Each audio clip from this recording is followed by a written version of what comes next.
Hello, ladies and gentlemen. It's Charlie Fibrosis, and today I wanted to show you a project that I have been working on for quite a while now. So here's what it is. So back in June of last year, in 2017, I had a personally kind of rough month in general. But in turn, I also found some inspiration to create something in spite of some personal stuff that was going on at the time. And that's this. So, what have I exactly been working on? And why have I also not done many videos this week? Well, I've been working on this project. So, Legos are something that I've been a fan of for many, many, many years now. And I have been working on this particular project, which is a stop motion project, for many months now. I've had peaks and valleys. I've changed things up as the process is going along. I've had to change the storyline a little bit for additions and things that I've taken away from it. A whole bunch of stuff. So I will say that in turn of it all, this is not going to be a perfect project because this is the very first one I've ever done and probably will be the only one I will do. But this is a project full of love and a lot of care that I've done. So to kind of show you around just the set pieces and everything like that, I want to take some time to show you this. So I've actually got quite a few set pieces, stuff that I've either built or stuff that I've bought and then added in or changed or so. The first thing I want to briefly show you is this. This is a little bit more recent. So these couple of police officers from the Lego Batman movie, I went ahead and stuck them in my Richard Petty 88 Oldsmobile that I made so many years ago, and this will act as a police car. I wanted to get some more characters into because at the time it only had Batman, a couple of other characters, Jim Gordon, Red Hood, Superman, and that was about it. So I've added on to since then. So in terms of what we've got as a whole, let's see here. So down here we've got the animated series Batmobile. This was shown to me by a Lego viewer, or a Lego creator, many who made this car so long ago. I can't remember who made it, but I think I did a video on it. The rest of these set pieces are custom made or they have been slightly purchased. So let's move up here and I can kind of show you a little bit. So the Batman figure that was bought from the Clash of the Heroes set probably about 2 years ago roughly. I've got a display case right over here which also houses a couple of other Batman suits. The one thing that sucks is, and this is something that I am getting replaced, is my original Batman that just sat inside of the Batmobile underneath. His torso broke.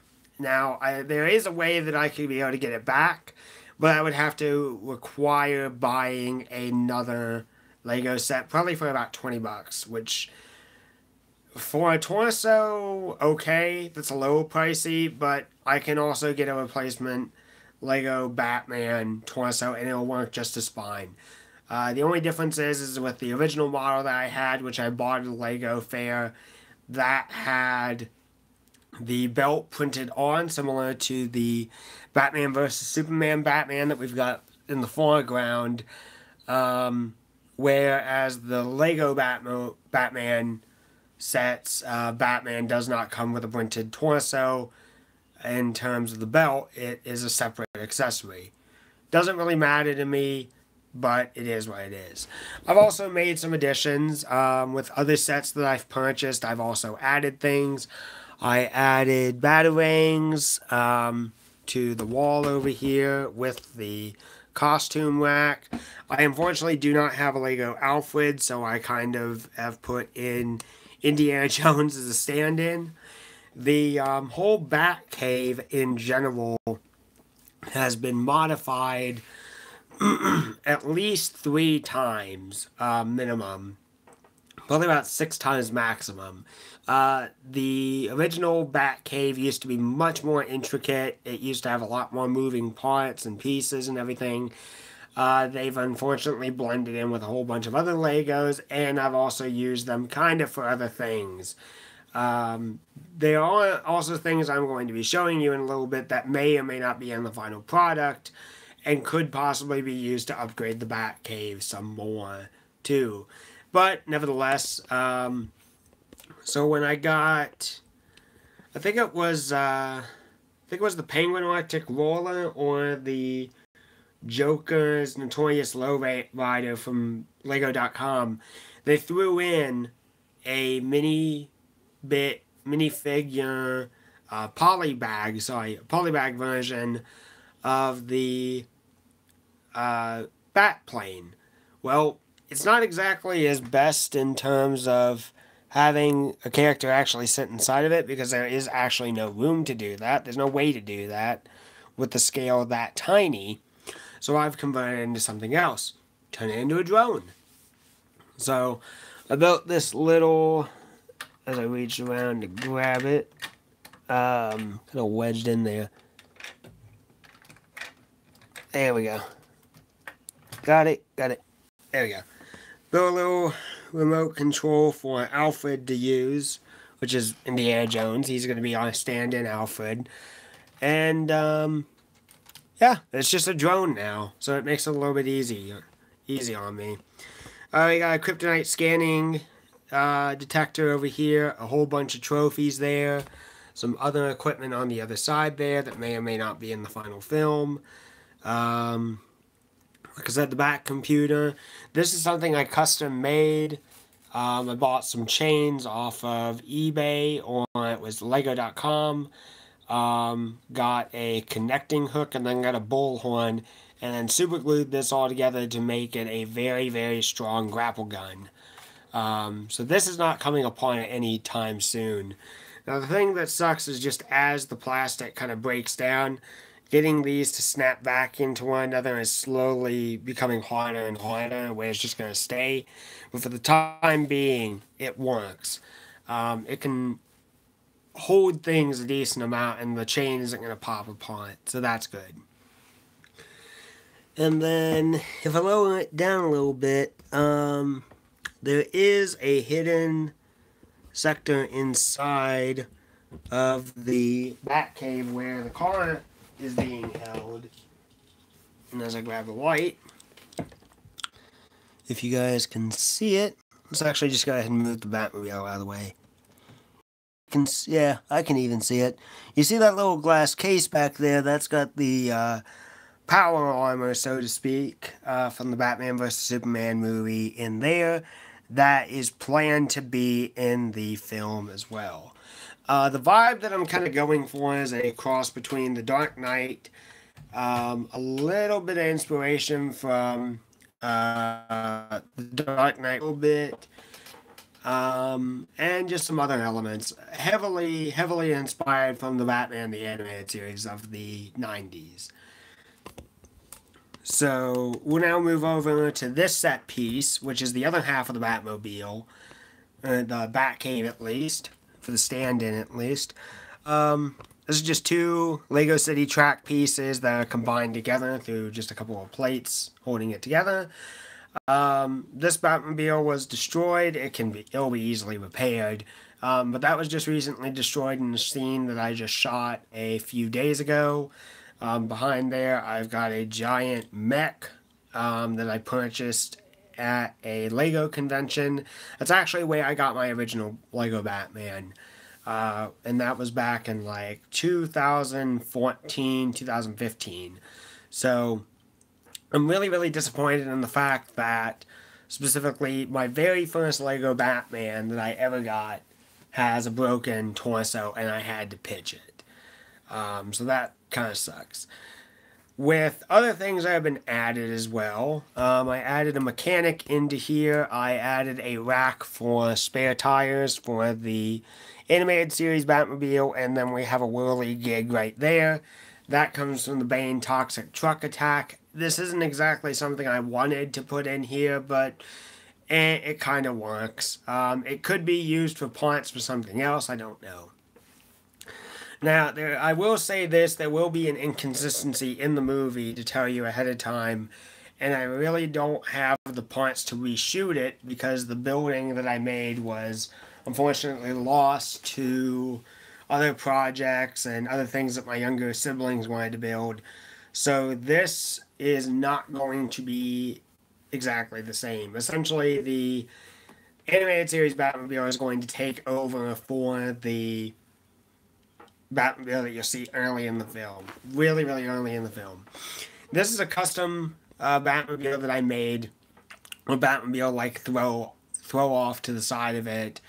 I don't know if this will actually be in the film, but it is something that I made. It could show up, it may not.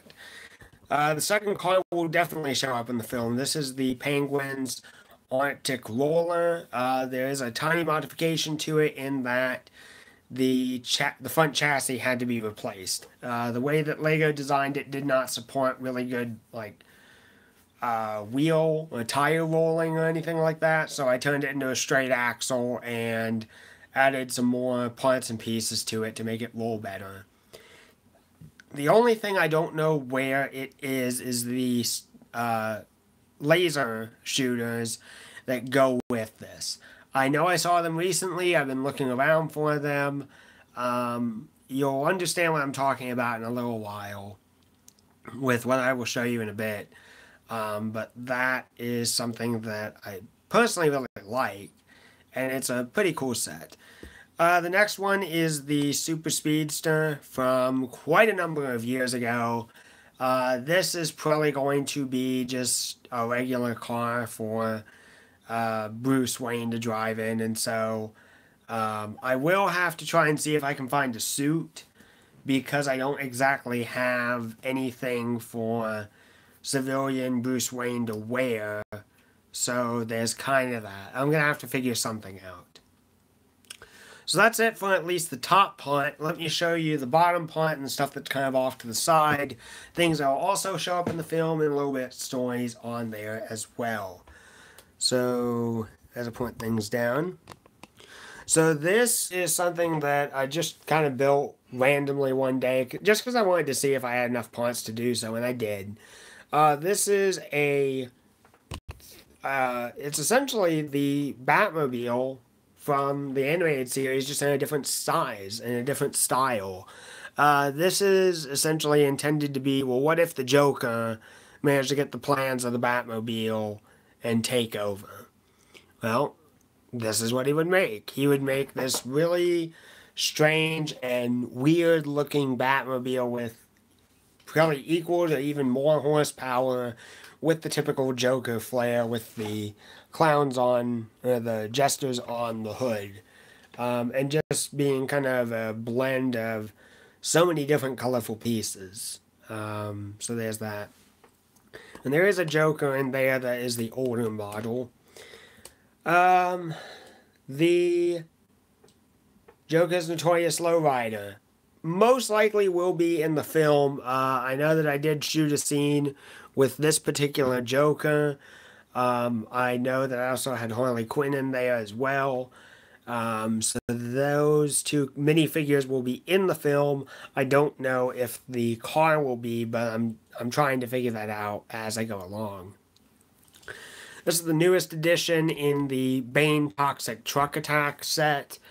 Bane is definitely going to be in the film now.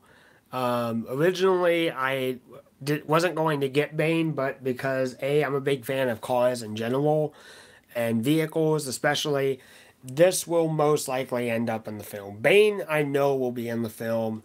His truck, I don't know. But it definitely could be used for something important later on down the line. Some other new characters that have been recently added that will be in the film. Back here in the back is Mr. Freeze in his suit. There are parts, unfortunately, that are cracked on his suit that I'm kind of looking into getting replaced if I can, going forward, but I don't exactly know what's going to happen regarding that. One thing I did forget to mention, though, as I almost topple him over, this is from the Clash of the Superheroes, or Clash of the Heroes set. I did add in this wanted poster a little bit later on down the line, and I like it. But I also have another bat symbol, which you will, a bat signal, which you guys will see. I'm gonna have to investigate where this guy's gun went, but it was here, and then I kind of like knocked it off my table, and I can't find it now. That's something else that's gonna have to be found. Okay, so newer characters and newer things. So Mr. Freeze has already been shot into the film, so he will be there. Bane, I'm gonna have to add in at a later point in the film when it's all finished and said and done. But some additional characters beyond the two police officers that I mentioned earlier. Officer O'Hara is going to be in the film as really more as a background character as well. Really, I wanted to get more police figures in the film too. And then I've just got an array of different characters. Some from Lego Indiana Jones. This is actually an original Ferrari driver from like a 2006 set. The bad guys from the Kryptonite Interceptor set. A new bat signal here, which will probably be used at some point, most likely. We got another car for Bruce to drive if I can get a good costume for him for civilian clothing. This car is going to be Commissioner Gordon's. I've already shot a scene with this, so I'm done.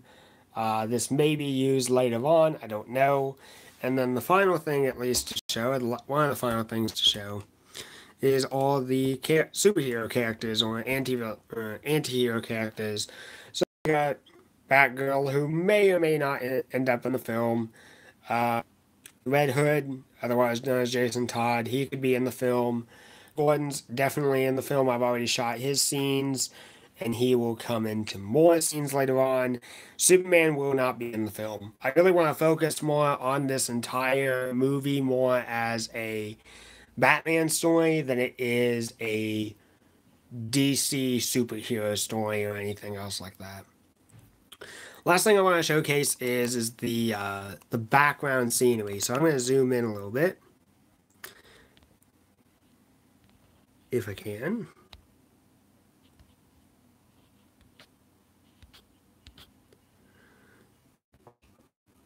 There we go. So these two things I wanted to show you real quick is this.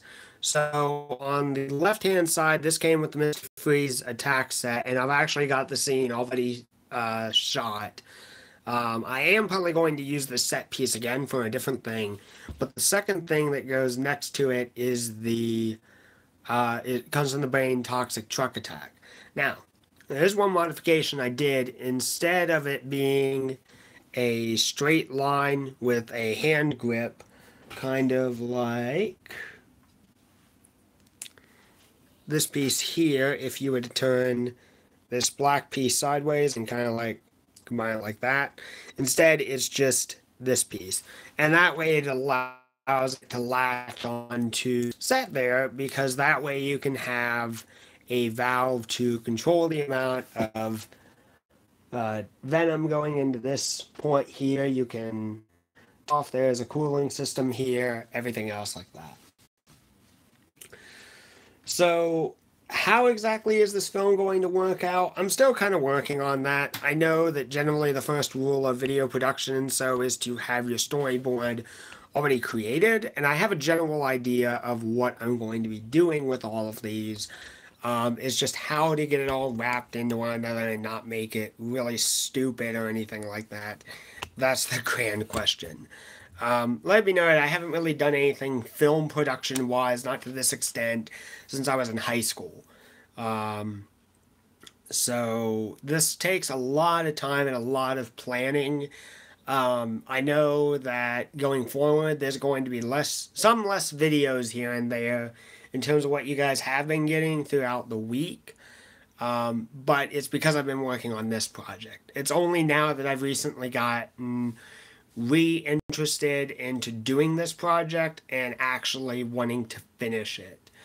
And this takes a long time. Stop motion I've already found, is a little bit of a tricky subject matter, because you have to manipulate the character movements. You have to make sure that your hands don't end up in the shot. You need to make sure that you have enough light.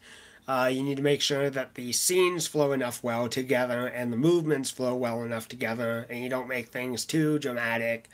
And plus, the biggest problem with stop motion is that you have to speed the footage up. So what essentially is only like 1 or 2 pictures has to be a continuous flowing movement. Like I said, it's not really going to be the best project, but I've put in so much time and passion into this project that I want to at least get it done and get it finished and publish it. So that's really going to be it for this video, guys. I just kind of wanted to show you the behind the scenes stuff. I do plan on streaming again in a little while. I don't know exactly what I'm going to say. I also have this to announce, and I'm really disappointed in saying this. I unfortunately cannot do F1 2017, and there's a very specific reason why.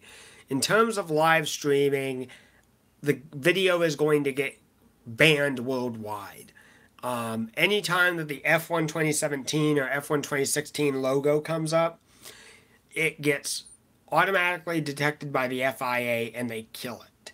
So regarding the season and career mode, I may just turn that strictly into a recorded series. And it really wouldn't take me long to do the video editing for it.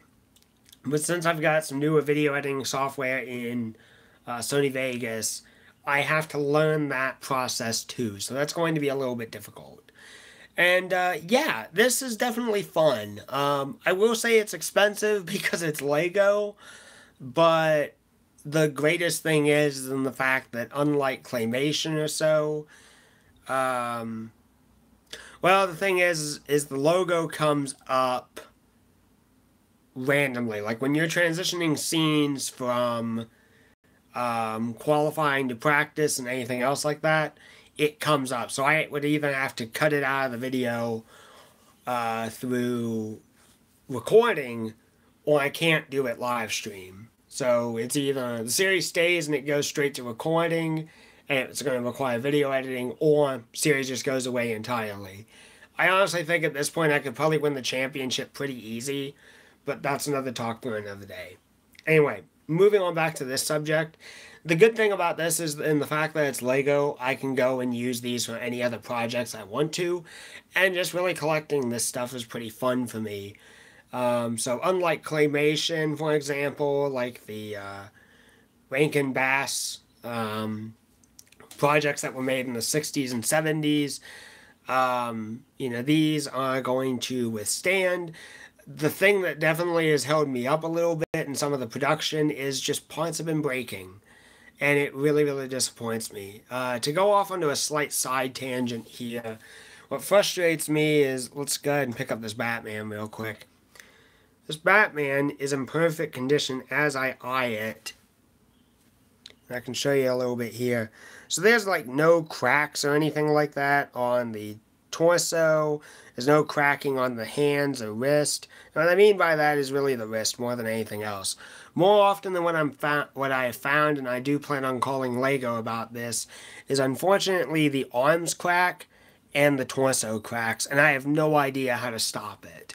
Because literally, the very first Batman figure I ever got was standing just like this, and that the only thing it ever did was it just sat like this, and that was it. And it sat inside of this Batmobile for months and months and months on end. And I have no idea how it finally broke, but it did. So it takes about 10 to 12 business days to get a replacement piece. So that puts me behind schedule. The good news is with all the different sets that I've purchased over the last few years, while the original Lego Batman is tossed aside and I need to like wait for the part to come in, I have also purchased spare parts here and there. Literally the only one that I really need to get is just some more torso pieces in case they break. And with me having essentially about 3 sets roughly, so Batman vs. Superman, one from the Lego Batman movie, another one from the Lego Batman movie, with how many Lego Batman are available, I'm not exactly going to run out of pieces. It's just going to take time. So The good news is I'm not like completely out of characters and completely out of pieces, but the problem is they just keep breaking. Well, I'm going to wrap it up here, guys. Thank you all for watching, and I will see you again next time.